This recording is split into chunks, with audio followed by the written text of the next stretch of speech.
Hello everyone, my name is LunArx and I accidentally summoned a pirate invasion.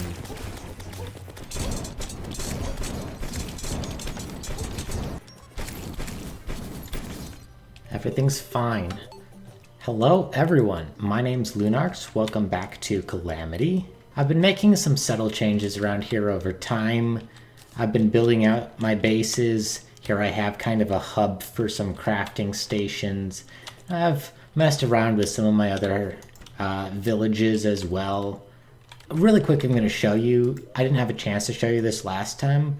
I thought it was kind of funny. I moved my desert pylon to this desert so I can place it inside the dungeon, essentially. And what I thought was kind of funny is that I went through the work to get like a good background to place as the background. But it's just, I don't know if this is intentional.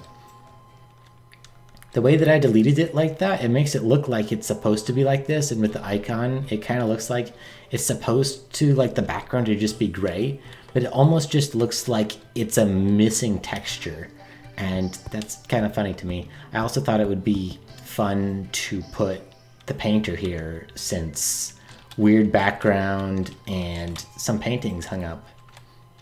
Obviously this isn't the prettiest housing situation, but I thought it was fun to put together. I have a few things to show you. First of all, I ran into another armored digger, and this time I killed it. Here's some footage of that.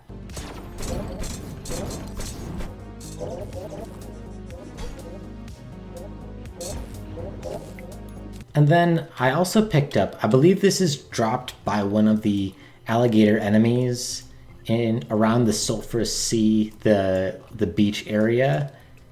I only remembered this item from the first time that I played after I picked it up again, and it's amazing. This item is a pet item.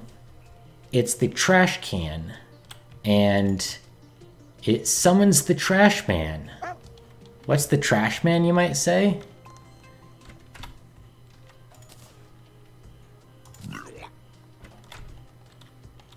It's Danny DeVito.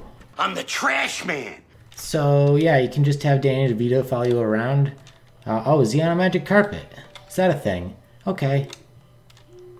So yeah, I'm just gonna have Danny DeVito follow me around for a bit. I haven't even watched Always Sunny more than like the first episode and then clips on YouTube. But no, we got Danny with us. Now, of course, it is lore time, and first things first, I'm gonna talk to Amidius. What made me think that he has more to say is that he has this flashing exclamation point above his head. My eyes are not well suited to bright lights after so many years of darkness. Peace of the night is welcome. This isn't lore, this is just him talking. We're gonna read about this a bit later as a Fuhrer. It was one of the first places to support Yarim in his war. That's to be noted. This is just refreshing a bit what we knew before. I'm actually not sure if he has new information for me or just new stuff to sell. Yeah, he doesn't actually give me any new lore. You can see down here the boss bar for the giant clam. Interestingly, this boss has updated since. It's not been updated like within the coding of the game, but it has upgraded in difficulty since I initially fought it. I discovered that while I was playing off recording. So what are you selling that's different?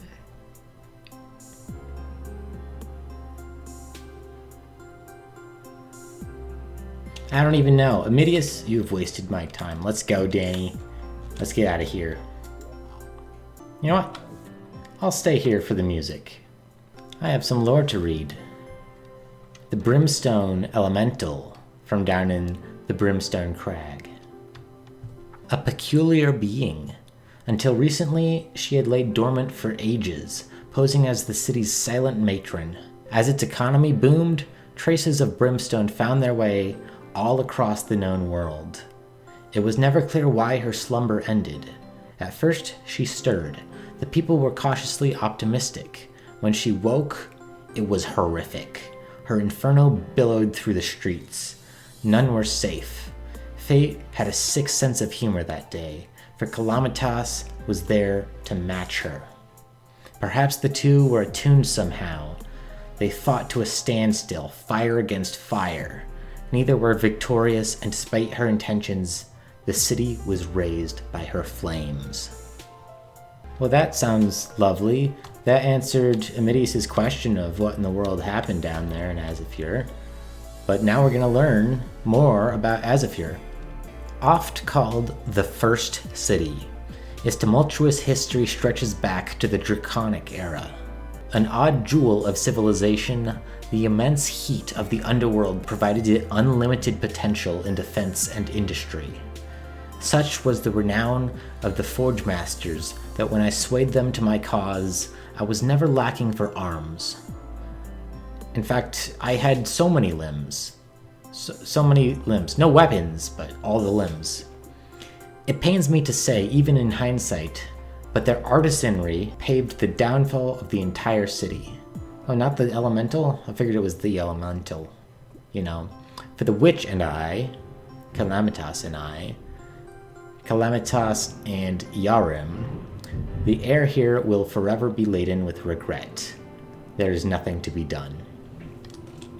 What a happy note. Happy, joy.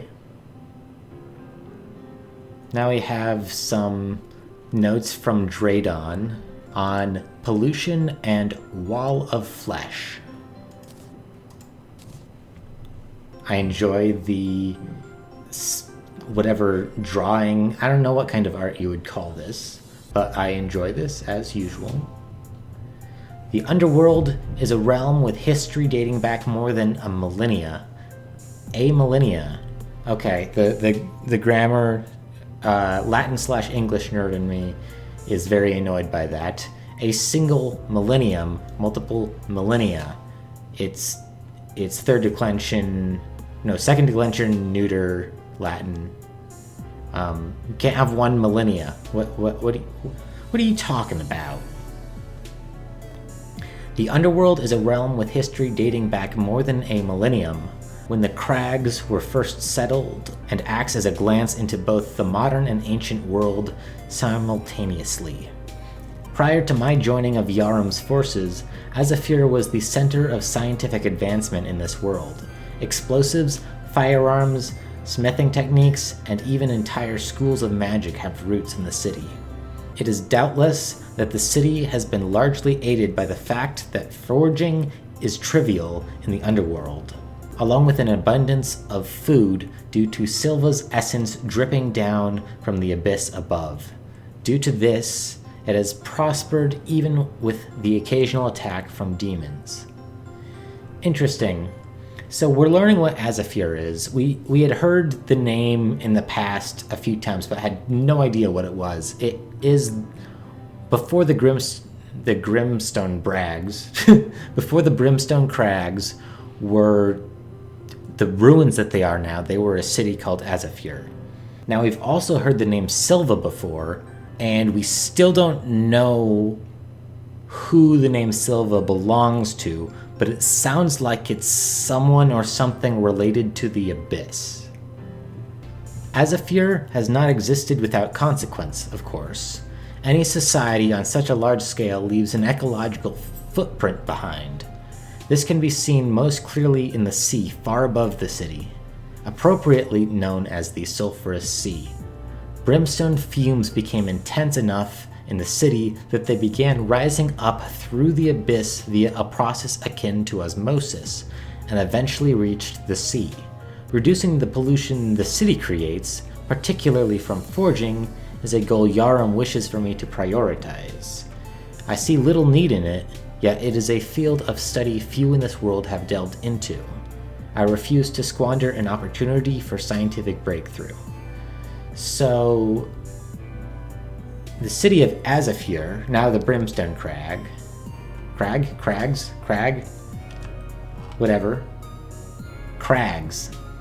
had a lot of industry and forging causing pollution that went all the way through the abyss, creating the sulfurous sea.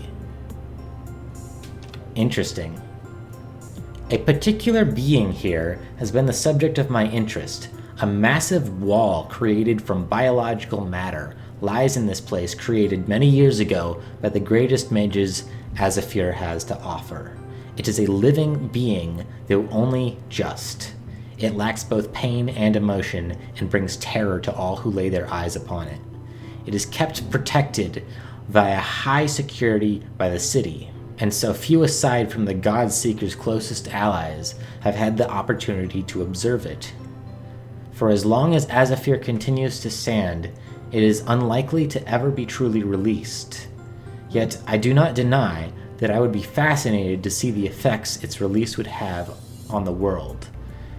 So this particular log from Draydon was recorded before Azafir was destroyed, because Azafir is now the Brimstone Crags, just ruins of the city that it was before because of the Elemental and Calamitas fighting and just bringing ruin to the city. And now, however long later, has it been eons? Has it been a month? We don't know. It's not specified in the lore as of yet. Because Azafir was not around, the people, the archmages in Azafir, the powerful mages that had everything in the underworld under control, they're not around anymore. So that's why the Wall of Flesh was able to be summoned. And we killed it multiple times. But, you know. Now in my downtime, I actually created another piece of lore. I obtained another piece of lore. I had a few blood moons, and during some of them I spent the time fishing because there are extra special drops you can get from fishing during a blood moon, including some powerful enemies and mini-bosses. And the most powerful of these mini-bosses, this is vanilla by the way, the most powerful of these mini-bosses is a giant mollusk creature called Dread Nautilus. And I killed one, and it dropped a blood moon piece of lore. So I wasn't even paying attention, and whispers from on high danced in my ears. This malevolence is not the work of any god. Instead, it is the work of Ganondorf. Oh, sorry, wrong game. Blood moons trace their origins to the dawn of history, or at least the dawn of Hyrule, 1,000 years ago. 1,000? 10,000 years ago. It's been too long since I've played Tears of the Kingdom. I miss it. It's only been like a couple months, I think. It is an occurrence equally sinister and banal. I just said bane. Everyone is acclimated to the shambling hordes of undead. Organized societies are not threatened in the slightest. If anything, they welcome the opportunity to train green foot soldiers. Those with fire in their veins may strike out on their own to revel in the slaughter. That is how I remember the sleepless nights from my younger days. Knee deep in corpses. Yarum sounds like a great guy. I'm sure there's nothing sinister about him or why they sometimes refer to him as a tyrant. Unless that's supposed to be us. Which, I don't know. I don't think so. I'm gonna need a new lore chest soon. I'm nervous. I have already fought and killed a boss that is supposed to be fought after this boss. I've already killed Plantera. But I'm still nervous. I'm nervous about Calamitas because it's a considerable, what's the word? It's a considerable milestone in this game. It's a big centerpiece boss. It's very important, and I unlock a fair number of things, or the ability to obtain a fair number of things by killing it. It's almost more important than Plantera in that way, and Plantera does a lot of things from killing it.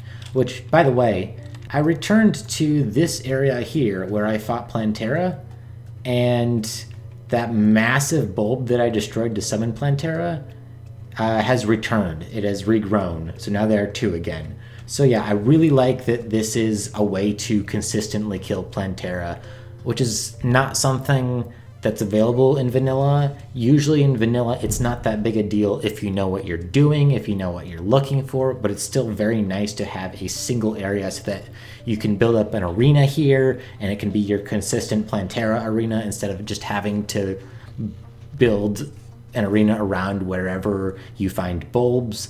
I also discovered that the jungle temple is directly beneath it, and I think that is intentional as well. I think during world creation, this area is specifically designed to be put directly above the temple. I could be wrong, but given their close proximity, that is my assumption. While I'm still waiting for nighttime, I will show you. I haven't changed this area too much, but I added a little decor and I dealt with the lack of symmetry in kind of a fun way. I moved some appropriate NPCs here, got the pirate, and I also made use of my astral pylon by building a little house in the sky. I just figured I'd put it, I have the astral biome here, but I have on one side there's the snow pylon and on the other side there's the forest pylon. There's really no reason to put a pylon in this area in terms of ease of transportation, so I put it at a spot on my map that has a large length in between and just made a little astral house in the sky. It's above the jungle, but it's slowly becoming overrun with the Crimson. Might have to do something about that, but replacing Crimson that overtook jungle is a little difficult, at least before 1.4.4 in vanilla, where you can actually get a jungle solution for the Clemtaminator. Clem. Goodness, I always forget. But in this version of the game and Calamity, when you use a green solution on Crimson that has come and overtaken jungle, then it just turns it into forest biome instead of jungle, which is really weird. I'm glad that they added a jungle solution in vanilla. Anyway, it's becoming close to nighttime, so let's head back. I think for the level of sincerity of this boss, I'm gonna put Danny away. Sorry, my dude. Sorry. Oh, hey, would you look at that? It has become night. Who's ready to fight a major lore boss?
The brothers have been reborn?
I think this song goes on for a while yet. You know, I didn't think I was gonna beat this. The ocean depths are trembling. The calamitous clone has been defeated. I was doing not great at the beginning of that. I thought I was gonna die. I also picked up a trophy from one of the brothers. Whoever the brothers are. Alright. I actually, if I wanted, could fight it again. I had better put my money away first. Broken hero sword. Got some powerful ranged weapons. Void of Calamity. Sounds fun. I think we have just enough time. Let's do this again.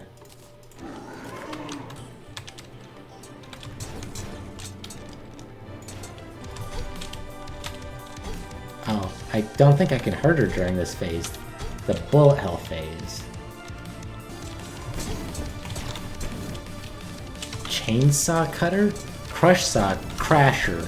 I definitely misread that.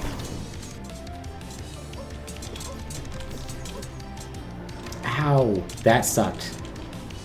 Yeah.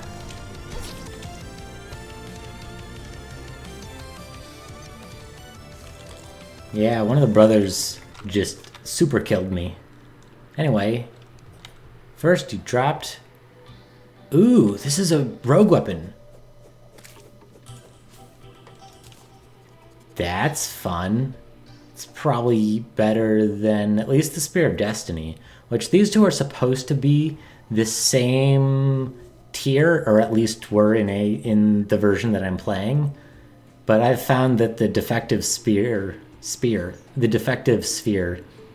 is a lot better in my experience.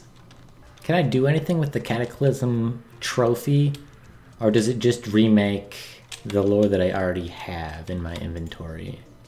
No, I can't even get the Calamitas clone lore back. I mean, if I were to not pick that up. Anyway, at some point I'm going to move all these NPCs here. These were all supposed to be temporary houses in the first place. I'm going to spread them out over the world, and yeah. I'm going to leave this house since I actually put work into it. Anyway.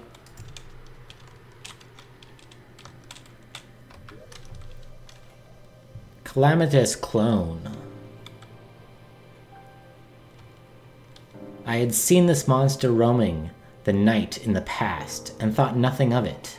With its technology, it was certainly one of Draydon's creations, but to think it was housing a clone of the witch.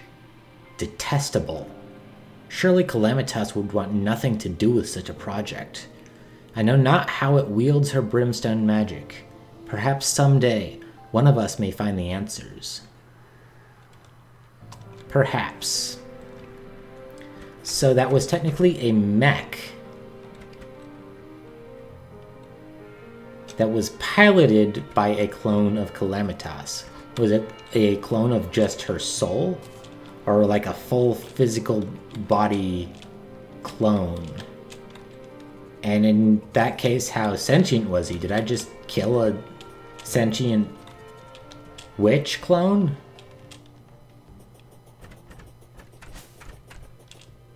I caused the music to stop. No.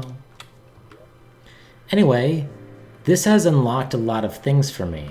This has... certain enemies are going to drop more things now. I think stuff in the Abyss drops more stuff.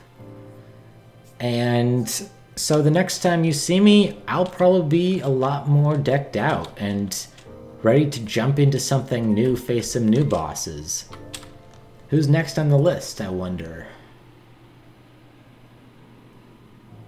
Oh. I think I know. There's a boss that technically we've been able to fight for a bit.